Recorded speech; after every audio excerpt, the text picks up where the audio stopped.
Okay, sorry about that. My last video got cut off. My friend was calling. She's going to take me out. But I left off talking about what happens if you pass medical. After you pass medical, they give you back your folder. They copy all of your paperwork, and they send you down to your liaison's office. They're gonna tell you to go down the hall, go in whatever room that has your branch on it. Me, I'm going to the army, so I went down to the army liaison's office. I talked with my liaison. They asked you a whole bunch of questions and stuff like that. And of course, like I said, my first visit to Meps, I messed up because they're gonna try to scare you. They're gonna try to trick you into telling you um, they're going to try to trick you into telling on yourself, like offering up information that you don't necessarily have to offer up. And like I said, if it's not in your paperwork, if your recruiter has not gone over it with you, do not tell them at MEPS because it delays your process and it makes you have to do a whole bunch of other stuff. But so what happened was with my first situation, I ended up telling them I had a ticket. But like I said, it worked out in the best interest for me because the first time I went to Meps, I didn't necessarily have a good job that I liked. But when I took the verification PICAT, I had a higher score, which was a 51. And if you get 50 and higher, you are available for different signing bonuses and also more jobs. So when I went back to MEPS or whatever, I had talked with my recruiter and I was able to choose a different job, the one that I actually wanted, and it offered me a signing bonus and everything. So it turned out okay for me, but the fact that I had to go to MEPS again, but for some it may not. It could be a really delayed process and there's a whole bunch of mess you don't want to go through. So and for my job that I ended up choosing, which is a signal support system specialist, a 25U, um I had to sit down with a security clearance person and stuff like that. They do the same thing. They ask about the same questions. They go a little bit more into depth, of course, but pretty much the same questions. Um, After that, I went back down the hall by the check-in desk, and I had to go in this room and go get my fingers scanned. This is for like background check, like federal, like really bad stuff. But like I got my my fingerprints, excuse me, my fingerprints done, and they basically ran my background check, or whatever. I guess I got the okay because they sent me back down to my liaison's office.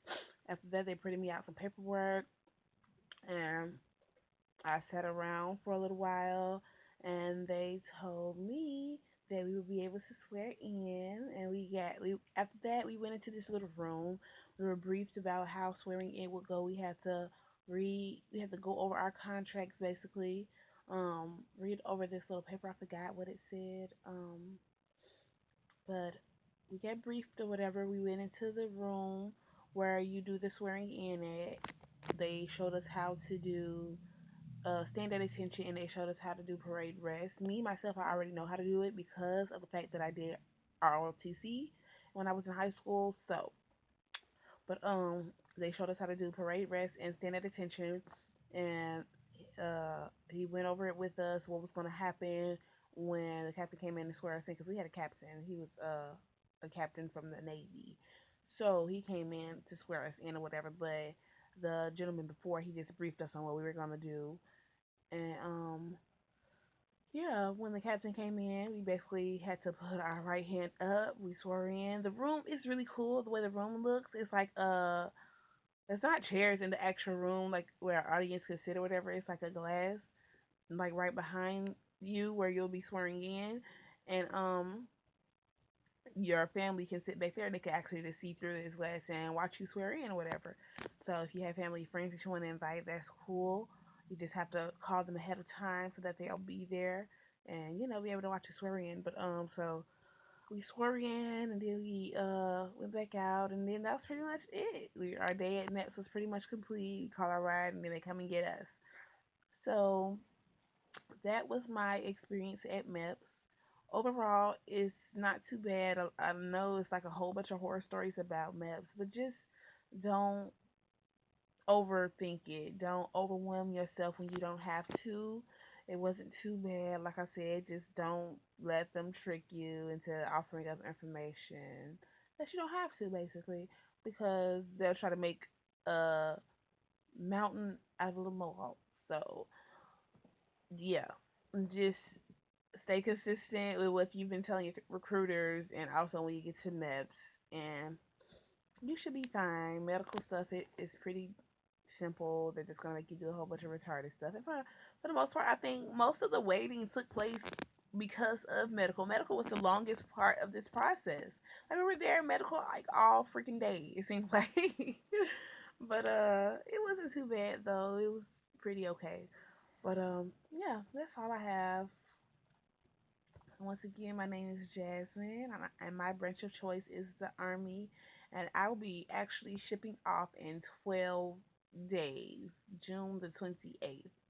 I'm very excited, and if you want to tune in and know, I have locks. If you want to tune into another video of how to, because I'm not cutting my hair, I've actually been in the process of combing it out, which is a long process.